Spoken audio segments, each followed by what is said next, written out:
ನಮಸ್ಕಾರ friends, welcome to mystic era channel. ಈ ದಿನದ ರೀಡಿಂಗ್ ತುಂಬಾ ಸ್ಪೆಷಲ್ ಆಗಿರುವಂಥದ್ದು. ಇದು ಖಂಡಿತ ಒಂದು ನಾರ್ಮಲ್ ರೀಡಿಂಗ್ ಅಲ್ಲ. ಇದು ನಿಮ್ಮ ಆತ್ಮದ ಮಟ್ಟದ ಒಂದು ಸಂಪರ್ಕದ ಬಗ್ಗೆ ಡೀಪ್ ಗೈಡೆನ್ಸ್ ಕೂಡ ಆಗಿರುತ್ತೆ. ನೀವು ಯಾರನ್ನಾದರೂ ತುಂಬ ಡೀಪಾಗಿ ಫೀಲ್ ಮಾಡ್ತಿದ್ದೀರಾ, ಅವ್ರ ಜೊತೆ ಒಂದು ಅಜ್ಞಾತ ಸಂಬಂಧ ಇದೆ ಅಂತ ಅನ್ನಿಸ್ತಿದೆಯಾ? ಯಾಕೋ ಅವರಿಂದ ದೂರ ಇದ್ದರೂ ಮನಸ್ಸು ಅವರಲ್ಲೇ ಇದೆ ಅನ್ನೋ ಫೀಲ್ ಆಗ್ತಿದೆಯಾ? ಹಾಗಿದ್ರೆ ಈ ರೀಡಿಂಗ್ ನಿಮಗಾಗಿನೇ ಫ್ರೆಂಡ್ಸ್. ಬಹುಶಃ ಇದು ಒಂದು ಸಾಮಾನ್ಯ ಸಂಬಂಧ ಅಲ್ಲ, ಇದು ಜನ್ಮ ಜನ್ಮಗಳ ಸಂಬಂಧ ಕೂಡ ಆಗಿರಬಹುದು. ಹಿಂದಿನ ಜನ್ಮದಲ್ಲಿ ಇನ್ಕಂಪ್ಲೀಟ್ ಆಗಿ ಉಳಿದಿರುವಂಥ ಕತೆ ಈ ಜನ್ಮದಲ್ಲಿ ಮತ್ತೆ ಸೇರೋ ಪ್ರಯತ್ನ ಕೂಡ ಆಗಿರಬಹುದು. ಅಥವಾ ಈ ಸಂಬಂಧ ನಿಮ್ಮ ಆತ್ಮದ ಬೆಳವಣಿಗೆಗಾಗಿ ಯೂನಿವರ್ಸ್ ಕಳಿಸಿರೋ ಒಂದು ಸ್ಪೆಷಲ್ ಕನೆಕ್ಷನ್ ಕೂಡ ಆಗಿರಬಹುದು. ಈಗ ಕ್ಷಣಕಾಲ ಕಣ್ಣು ಮುಚ್ಚಿ ಯೂನಿವರ್ಸ್ಗೆ ಮನಸಾರೆ ಪ್ರಾರ್ಥನೆ ಮಾಡ್ಕೊಳ್ಳಿ. ನಮ್ಮಿಬ್ಬರ ಸಂಬಂಧ ಜನ್ಮಗಳ ಸಂಬಂಧವಾ ಅಥವಾ ಹೊಸದಾಗಿ ಬಂದಿರೋ ಸಂಬಂಧನ ನನಗೆ ಸ್ಪಷ್ಟವಾಗಿ ತಿಳಿಲಿ ಅನ್ನೋದನ್ನ ಕೇಳ್ಕೊಳ್ಳಿ. ನಿಮ್ಮ ಮನಸ್ಸಿನಲ್ಲಿ ಮೊದಲಿಗೆ ಬರೋ ಫೀಲ್ ಅದೇ ನಿಮ್ಮ ಉತ್ತರ. ನೀವು ಕೂಡ ನಿಮ್ಮ ಒಂದು ಸಂಬಂಧ ಹಿಂದಿನ ಜನ್ಮದ ಸಂಬಂಧವೇ ಅನ್ನೋದನ್ನ ತಿಳ್ಕೋಬೇಕು ಅಂತ ಅನ್ನೋದಾದರೆ ನಮ್ಮಲ್ಲಿ ಆಕಾಶಿಕ್ ರೆಕಾರ್ಡ್ಸ್ ರೀಡಿಂಗನ್ನು ಪಡ್ಕೊಳ್ಬಹುದು.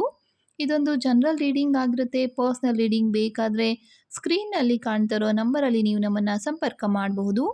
ಈ ವಿಡಿಯೋ ನಿಮಗೆ ರೆಸನೇಟ್ ಆಗಿದ್ರೆ ಕಮೆಂಟ್ ಬಾಕ್ಸ್ನಲ್ಲಿ ಐ ಲವ್ ಯು ಯೂನಿವರ್ಸ್ ಅಂತ ಕಮೆಂಟ್ ಮಾಡೋದನ್ನು ಖಂಡಿತ ಮರಿಬೇಡಿ. ನಿಮ್ಮ ಫೀಲ್ ಸ್ಟ್ರಾಂಗ್ ಆಗಿಲ್ಲ ಅನಿಸಿದ್ರೆ ಮತ್ತೊಂದು ಸಲ ಕಣ್ಣು ಮುಚ್ಚಿ ಯೂನಿವರ್ಸ್ಗೆ ಪ್ರಾರ್ಥನೆಯನ್ನು ಮಾಡಿ, ಉತ್ತರ ಖಂಡಿತ ಬರುತ್ತೆ. ನಾನಿಲ್ಲಿ 3 ಕಾರ್ಡ್ಗಳ ಆಯ್ಕೆಯನ್ನು ಕೊಡ್ತಾ ಇದ್ದೀನಿ. 3ರಲ್ಲಿ ಯಾವುದಾದ್ರೂ ಒಂದು ಹೆಚ್ಚು ಆಕರ್ಷಕ ಅನಿಸೋ ಕಾರ್ಡನ್ನು ಆಯ್ಕೆ ಮಾಡ್ಕೊಳ್ಳಿ. ಮೊದಲನೇ ಕಾರ್ಡನ್ನು ಯಾರು ಆಯ್ಕೆ ಮಾಡ್ಕೊಂಡಿದ್ದೀರಾ ಅವರಿಗಾಗಿ. ಆಕಾಶಿಕ್ ರೀಡಿಂಗ್ಸ್ನಲ್ಲಿ ನಮ್ಮ ಒಂದು ಆತ್ಮದ ಉದ್ದೇಶ ಏನು ಅನ್ನೋದನ್ನು ಕೂಡ ತಿಳ್ಕೊಬೋದಾಗಿರುತ್ತೆ. ಯಾರಿಗಾದರೂ ಬೇಕಾದರೆ ಆಕಾಶಿಕ್ ರೆಕಾರ್ಡ್ ಪಡ್ಕೋಬಹುದು. ಇಲ್ಲಿ ಕಾರ್ಡ್ ರೀಡಿಂಗ್ ನೋಡೋದಾದರೆ ನೀವು ಯೋಚನೆ ಮಾಡೋದು, ಹೇಳೋದು, ಮಾಡೋದು ಇವೆಲ್ಲ ಕೂಡ ಈ ರಿಯಾಲಿಟಿ ಆಗೋ ಹಂತದಲ್ಲಿ ಇದೆ. ಅಂದರೆ ನೀವು ಏನು ಮ್ಯಾನಿಫೆಸ್ಟ್ ಮಾಡಿದ್ದೀರಾ ಅಲ್ವಾ, ಅದೆಲ್ಲ ನಿಮ್ಮ ಜೀವನದಲ್ಲಿ ಕ್ರಿಯೇಟರ್ ಫೇಸ್ನಲ್ಲಿ ಇದ್ದೀರಾ ಅಂತ ಕಾಣಿಸ್ತಾ ಇದೆ. ನಿಮ್ಮಿಬ್ಬರ ನಡುವೆ ಇರುವಂಥದ್ದು ಆತ್ಮದ ಲೆವೆಲ್ ಕನೆಕ್ಷನ್ ಅನ್ನೋದು ಕಾಣಿಸ್ತಾ ಇದೆ. ಈ ಸಂಬಂಧವನ್ನು ನೀವು ಮುಂದಕ್ಕೆ ತೆಗೆದುಕೊಂಡು ಹೋಗಬಹುದು ಅಥವಾ ಬದಲಾಯಿಸಬಹುದು ಕೂಡ. ನೀವು ಹೇಗೆ ಎನರ್ಜಿ ಹಾಕ್ತೀರೋ ಅದೇ ರೀತಿ ಸಂಬಂಧ ಕೂಡ ಗ್ರೋ ಆಗುತ್ತೆ. ಇದು karmic plus powerful soul connection ಅನ್ನೋ ಸೂಚನೆ ಕೂಡ ಆಗಿದೆ. ನಿಮ್ಮ ಥಾಟ್ಸ್ ಆಗಿರ್ಬೋದು, ವರ್ಡ್ಸ್, ಆ್ಯಕ್ಷನ್ಸ್ ಈಗ ತುಂಬ ಪವರ್ಫುಲ್ ಆಗಿದೆ. ಯೂನಿವರ್ಸ್ ನಿಮಗೆ ಹೇಳ್ತಾ ಇದೆ ನೀನೇ ನಿನ್ನ ಜೀವನದ ಮ್ಯಾಜಿಷಿಯನ್ ಅಂತ. ಪ್ರತಿದಿನ ಬೆಳಗ್ಗೆ ಪಾಸಿಟಿವ್ ಅಫರ್ಮೇಷನ್ಸನ್ನು ಹೇಳ್ಕೊಳ್ಳಿ. 5ರಿಂದ 10 ನಿಮಿಷ ವಿಜುವಲೈಸೇಷನ್ ಮೆಡಿಟೇಷನ್ ಕೂಡ ಮಾಡ್ಬೋದು. ಇನ್ನೊಂದು, ನನಗೆ ಬೇಕಾದದ್ದು ಈಗಲೇ ಬರ್ತಾ ಇದೆ ಅನ್ನೋದನ್ನು ಮನಸ್ಸಿನಲ್ಲಿ ಫೀಲ್ ಮಾಡ್ಕೊಳ್ಳಿ. ನೀವು ಏನು ಯೋಚನೆ ಮಾಡ್ತೀರಾ ಅದು ನಿಮ್ಮ ಭವಿಷ್ಯ ಆಗಿರುತ್ತೆ. ಹಾಗಾಗಿ ನಿಮ್ಮ ಎನರ್ಜಿ ಯಾವಾಗಲೂ ಪಾಸಿಟಿವ್ ಆಗೇ ಇರಲಿ, ನಿಮ್ಮ ಶಕ್ತಿ ಸರಿಯಾದ ದಿಕ್ಕಿಗೆ ಹರಿಲಿ. 2ನೇ ಕಾರ್ಡನ್ನು ಯಾರು ಆಯ್ಕೆ ಮಾಡ್ಕೊಂಡಿದ್ದೀರಾ ಅವರ ಜೀವನದಲ್ಲಿ ಒಂದು ಹೊಸ ಅಧ್ಯಾಯನೇ ಶುರು ಆಗ್ತಾ ಇದೆ. ಹಳೆಯದೆಲ್ಲ ಮುಗಿದು ಹೊಸದಾಗಿ ಆರಂಭವಾಗುವ ಒಂದು ಸಮಯ ಇದೆ. ರೀಬರ್ತ್ ಫೇಸ್ನಲ್ಲಿ ನೀವು ಇದ್ದೀರಾ. ಅದು ಸಂಬಂಧಗಳಲ್ಲಾಗಿರ್ಬೋದು, ಬೇರೆ ಒಂದು ವಿಷಯಗಳಲ್ಲಿ ಕೂಡ ಆಗಿರ್ಬೋದು. ನಿಮ್ಮ ಸಂಬಂಧ ಜನ್ಮಗಳಿಂದ ಬಂದಿರುವ ಕನೆಕ್ಷನ್ ಆಗಿದೆ. ಆದರೆ ಈಗ ಅದೊಂದು ಹೊಸ ರೂಪದಲ್ಲಿ ಮತ್ತೆ ಹುಟ್ಟು ಬರ್ತಾ ಇದೆ. ಇದನ್ನು ಸೋಲ್ ರೀಬರ್ತ್ ಕನೆಕ್ಷನ್ ಅಂತ ಕೂಡ ಹೇಳ್ಬೋದು. ಹಳೆ ಸಂಬಂಧದ ಎನರ್ಜಿ ಇದೆ, ಆದರೆ ಈಗ ಅದು ಕ್ಲೀನ್ ಸ್ಲೇಟ್ ಆಗಿ ಮತ್ತೆ ಶುರುವಾಗ್ತಾ ಇದೆ. ಹಳೆ ನೋವಾಗಿರ್ಬೋದು, ಹಳೆಯದಾಗಿ ನೀವು ಮಾಡಿರುವಂಥ ಮಿಸ್ಟೇಕ್ಗಳಾಗಿರ್ಬೋದು, ಎಲ್ಲದನ್ನು ಬಿಡಿ.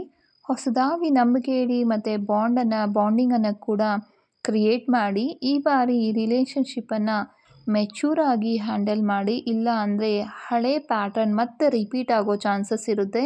ನಿಮ್ಮ ಹಿಂದಿನ ಜನ್ಮದಲ್ಲಿ ಆಗಿರುವಂತಹ ನೋವೇನಿದೆ ಅದು ಮತ್ತೆ ರಿಪೀಟ್ ಆಗೋ ಚಾನ್ಸಸ್ ಕಾಣಿಸ್ತಾ ಇದೆ. ನೀವು ಆತ್ಮದ ಮಟ್ಟದಲ್ಲಿ ಗ್ರೋ ಆಗ್ತಾ ಇದ್ದೀರಾ. ಯೂನಿವರ್ಸ್ ನಿಮಗೆ ಸೆಕೆಂಡ್ ಚಾನ್ಸ್ ಕೊಡ್ತಾ ಇದೆ. ಇದು ಹೀಲಿಂಗ್ ಮತ್ತು ಗ್ರೋತ್ ಎರಡೂ ಕೂಡ ಎನರ್ಜಿ ಕಾಣಿಸ್ತಿದೆ. ನೇಚರ್ ಜೊತೆ ಆದಷ್ಟು ಕನೆಕ್ಟ್ ಆಗೋದಕ್ಕೆ ಪ್ರಯತ್ನ ಪಡಿ. ಇನ್ನರ್ ಚೈಲ್ಡ್ ಹೀಲಿಂಗ್ ಅನ್ನೋದು ಆಕಾಶಿಕ್ ರೆಕಾರ್ಡ್ಸ್ನಲ್ಲಿ ಮಾಡ್ತೀವಿ, ಅದನ್ನು ಕೂಡ ನೀವು ಪಡ್ಕೋಬಹುದು. ಗ್ರ್ಯಾಟಿಟ್ಯೂಡನ್ನು ಕೂಡ ಪ್ರಾಕ್ಟೀಸ್ ಮಾಡಿ.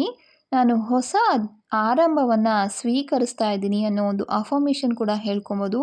ಇದು ಒಂದು ಅಂತ್ಯ ಅಲ್ಲ, ಇದೊಂದು ಹೊಸ ಜೀವನ ಅನ್ನೋದನ್ನು ಈ ಕಾರ್ಡ್ ಹೇಳ್ತಾ ಇದೆ. ಮೂರನೇ ಕಾರ್ಡನ್ನು ಯಾರು ಆಯ್ಕೆ ಮಾಡ್ಕೊಂಡಿದ್ದೀರಾ ಅವರಿಗೆ ಈ ಕಾರ್ಡ್ ನೀವು ತುಂಬ ಒಂದು ಎತ್ತರಕ್ಕೆ ಏರ್ತೀರಾ, ಪ್ರೋಗ್ರೆಸ್ ಲೆವೆಲಲ್ಲಿ ಇದ್ದೀರಾ ಅನ್ನೋ ಒಂದು ಸೂಚನೆಯನ್ನು ಕೊಡ್ತಾ ಇದೆ. ಇದು ಇನ್ಸ್ಟಂಟ್ ರಿಸಲ್ಟ್ ಅಲ್ಲ, ಸ್ಟೆಪ್ ಬೈ ಸ್ಟೆಪ್ ಸಕ್ಸಸ್ ಅನ್ನೋದನ್ನು ಕೂಡ ನೋಡ್ಬೋದು. ನೀವು ಹಾಕ್ತಾ ಇರೋ ಒಂದು ಪ್ರಯತ್ನ ಖಂಡಿತ ವ್ಯರ್ಥವಾಗೋದಿಲ್ಲ. ಯೂನಿವರ್ಸ್ ಹೇಳ್ತಾ ಇದೆ ನೀವು ಸರಿಯಾದ ದಾರಿನಲ್ಲೇ ಇದ್ದೀರಾ ಅಂತ. ಈ ಸಂಬಂಧ ಸ್ಲೋ ಆ್ಯಂಡ್ ನಿಧಾನಕ್ಕೆ ಒಂದು ಗ್ರೋತ್ ಆಗೋ ರೀತಿ ಕಾಣಿಸ್ತಾ ಇದೆ. ಆರಂಭದಲ್ಲಿ ಸ್ಟ್ರಗಲ್ಸ್ ಇರಬಹುದು, ಬಟ್ ಪ್ರೋಗ್ರೆಸ್ ಖಂಡಿತ ಇದೆ. ಇಬ್ಬರು ಎಫರ್ಟ್ ಹಾಕಿದರೆ ರಿಲೇಷನ್ಶಿಪ್ ನೆಕ್ಸ್ಟ್ ಲೆವೆಲ್ಗೆ ಹೋಗೋ ಚಾನ್ಸಸ್ ಇದೆ. ಇದು instant level, but long term stable ಅನ್ನೋದು ಕಾಣಿಸ್ತಾ ಇದೆ. ಪೇಷನ್ಸ್ ಇರಬೇಕಾಗುತ್ತೆ, ಸ್ವಲ್ಪ ಎಕ್ಸ್ಪೆಕ್ಟೇಷನ್ನು ಕಡಿಮೆ ಮಾಡ್ಕೋಬೇಕು. ಕನ್ಸಿಸ್ಟೆನ್ಸಿ ನಿರಂತರವಾಗಿರಬೇಕಾಗುತ್ತೆ. ಒಂದು ಸ್ಟೆಪ್ ತಪ್ಪಿದರೂ ಮತ್ತೆ ಎದ್ದು ಮುಂದಕ್ಕೆ ಹೋಗಬೇಕು. ನೀವು ಸ್ಪಿರಿಚುವಲ್ ಆಗಿ ಇವಾಲ್ವ್ ಆಗಿದ್ದೀರಾ. ಇದು ನಿಮ್ಮ ಲೈಫ್ ಪಾತ್ ಅಲೈನ್ಮೆಂಟ್ ಕೂಡ ಆಗಿದೆ. ನಿಮ್ಮ ಪ್ರಯಾಣ ಈಗ ಅಪ್ವರ್ಡ್ ಡೈರೆಕ್ಷನಲ್ಲಿದೆ. ನಿಮ್ಮಿಬ್ಬರ ನಡುವೆ ಒಂದು ಪಾಸ್ಟ್ ಲೈಫ್ ಕನೆಕ್ಷನ್ನು ಕಾಣಿಸ್ತಾ ಇದೆ, ಆದರೆ ಇದು ಕಂಪ್ಲೀಟ್ ಆಗೋ ರೀತಿ ಕಾಣಿಸ್ತಿಲ್ಲ. ಹಿಂದೆ ಶುರುವಾದ ಒಂದು ಸಂಬಂಧ ಈ ಜನ್ಮದಲ್ಲಿ ಸ್ಟೆಪ್ ಬೈ ಸ್ಟೆಪ್ ಆಗಿ ಬಿಲ್ಡ್ ಆಗಬೇಕಾಗಿರುತ್ತೆ. ಯಾಕಂದರೆ ಇದು ಒಂದು ಕಾರ್ಮಿಕ್ ಗ್ರೋತ್ ಕನೆಕ್ಷನ್ ಆಗಿರುತ್ತೆ. ನೀವಿಬ್ಬರು ಕೂಡ ತುಂಬ ಲೆಸನನ್ನು ಕಲಿಬೇಕು, ಹಾಗಾಗಿನೇ ಈ ಸಂಬಂಧ ಮತ್ತೆ ಬಂದಿರುವಂಥದ್ದು.